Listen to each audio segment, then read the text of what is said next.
When I was a kid, my parents would sometimes bring me down to my aunt and uncle's place to stay for the weekend. Mainly, I'd spend time playing with my two cousins, who were around the same age as me. They lived on a small farm with plenty of open space, and we could run around doing pretty much whatever we wanted. If we thought we could get away with it, the three of us would sometimes cross over to the neighboring farm about half a mile away. It had been abandoned for decades, with a scattering of derelict buildings and other structures still standing on the property, just begging to be explored. This was of course a goldmine for three adventurous young boys such as ourselves, especially after my cousins told me stories about the deaths that took place in the house. It was pretty classic fare.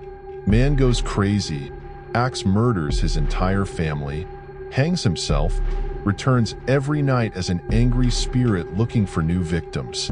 Good, grisly stuff.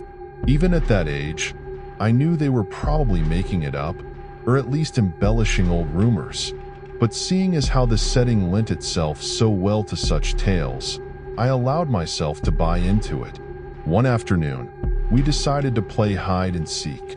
When it was my turn to hide, I ran off for a flimsy brown barn that had living quarters on top and climbed the stairs looking for a good spot. There was still furniture inside, and personal belongings lay scattered across the floor. I maneuvered over broken dishes, tattered clothes, and crumbling books, eventually coming to a small room with a closet. Jackpot! There were even long black dresses still hanging on the rod that I could hide behind. I stepped inside and managed to force shut the folding door. My only illumination was a slit of sunlight that shone through the crack in the door from a nearby window. I crouched down with knees tucked into chest and waited. Some time passed, and there was still no sign of my seekers. I waited some more, debating if and when I should give myself up. After nearly an hour, this was starting to get boring. My head drooped. I awoke with a jerk. It was pitch black. I forgot for a minute where I was or what I had been doing. As it came back to me, the realization that it was now nighttime and that I had been abandoned here filled me with sinking dread in the pit of my stomach. I tried to get up, but a sudden cramp in my calf kept me grounded. I squirmed about, waiting for it to pass, when I heard a door slamming shut downstairs and instantly froze. One of my cousins? There was a brief period of silence, then footsteps at the bottom of the stairs. But not just footsteps, a thud too. After every other step, these weren't the footfalls of a child. They were slow, heavy, deliberate. I held my breath, praying they would go away. They did not. The noises continued to ascend. After another moment of silence, the walking resumed, this time along with a steady scraping sound, like something heavy being dragged across the floorboards. The footsteps made their way through the debris and wandered aimlessly through the various rooms. I thought I could smell something faintly putrid. The constant scrapes sent cold shivers coursing down my arms and back. My worst fears were realized when the steps reached the bedroom doorway. They got closer and closer, and finally stopped directly in front of the closet door. I couldn't see a thing. After an agonizing pause, they continued on, over to the other side of the room and out the doorway again. They faded away down the hallway. I waited for what seemed like an eternity.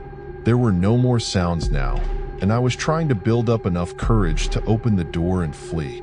Three things happened simultaneously just then. I was bombarded with a smell I can only describe as fresh roadkill.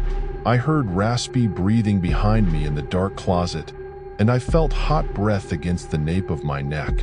That was enough for me to hurtle myself out from the confines of that nightmare space, relying on memory and scant moonlight to navigate through the darkened house. All the while, I heard footsteps chasing behind me, closing in with terrifying speed. It was a clumsy, torturous escape, full of trips and bumps and blind stumbling. I never looked back, at least, not until I had burst out the front door and into the country night. And when I did turn around, I saw absolutely nothing. There were no more footsteps and nobody was chasing me.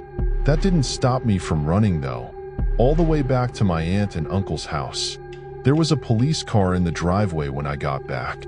My parents were there too, worried sick. Everybody demanded to know where I had been. Apparently, when my cousins still hadn't found me by evening, they'd returned home to tell their parents. Eventually, the police were called in and informed me that they had already scoured every building on the farm. The insinuation that I was lying about my whereabouts didn't go unnoticed. None of it made any sense. It wasn't until years later that one of my cousins filled in a final piece of the story. He and his brothers had spent hours searching for me like they said. But the part they didn't tell anyone was that they thought they spotted me in the window of the bedroom I was hiding in. And when they got closer, they saw that it wasn't me. A young boy neither of them recognized was smiling and waving down at them and gesturing for them to come upstairs. That's when they ran back home. All this while I slept in the closet. A few months ago, I was over at my friend's house down the block.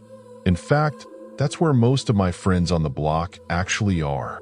I'm 16 years old right now, the second oldest out of the group of kids down the block. There's Alan, who's 17, Dan, who's in the same grade as me but a little younger, Johnny, who's 14, Daniela, who's also 14, Nick, who's 13, and Tom, who's only 12 years old. There's a big age gap between some of us, but we're really the only kids on the entire. Me and Dan were the closest friends, and we kind of just met all the other kids who lived around the area while we hung out originally. It started to become our Friday night tradition to play a big game of Manhunt by Daniela and Nick's house. We don't live in a typical suburban neighborhood.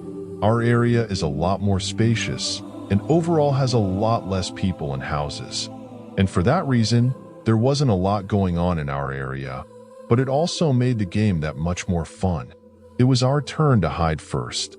I had 3 other kids on my team, but more notably I had Dan on my team.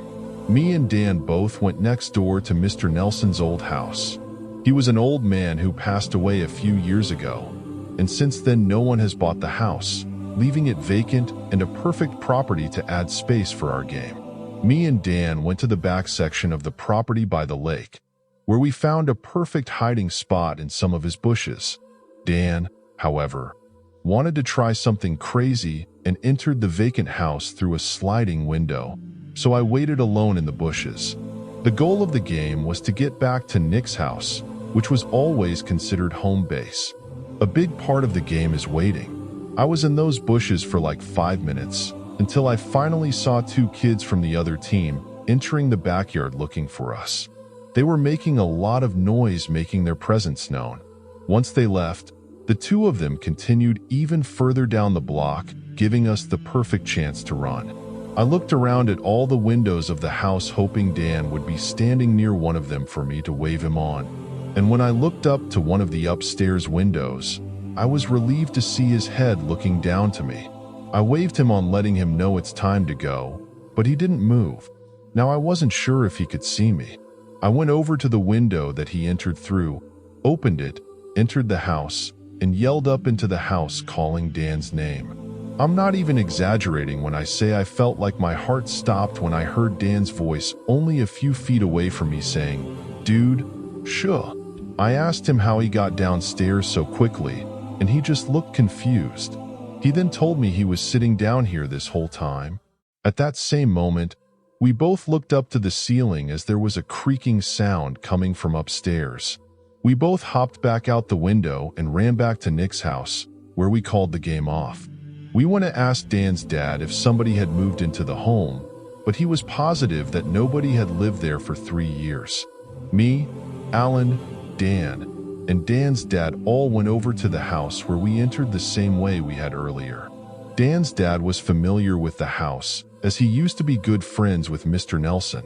He led the way upstairs into the bathroom with a window I had seen someone standing at. He flicked on the lights, and besides a crumpled up reddish-brown blanket on the floor, the room was empty.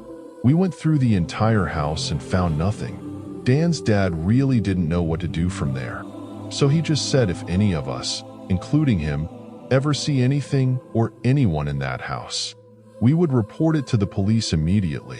It's been a few months already and we haven't seen anything since, but I know that somebody, besides Dan, was in that house that night.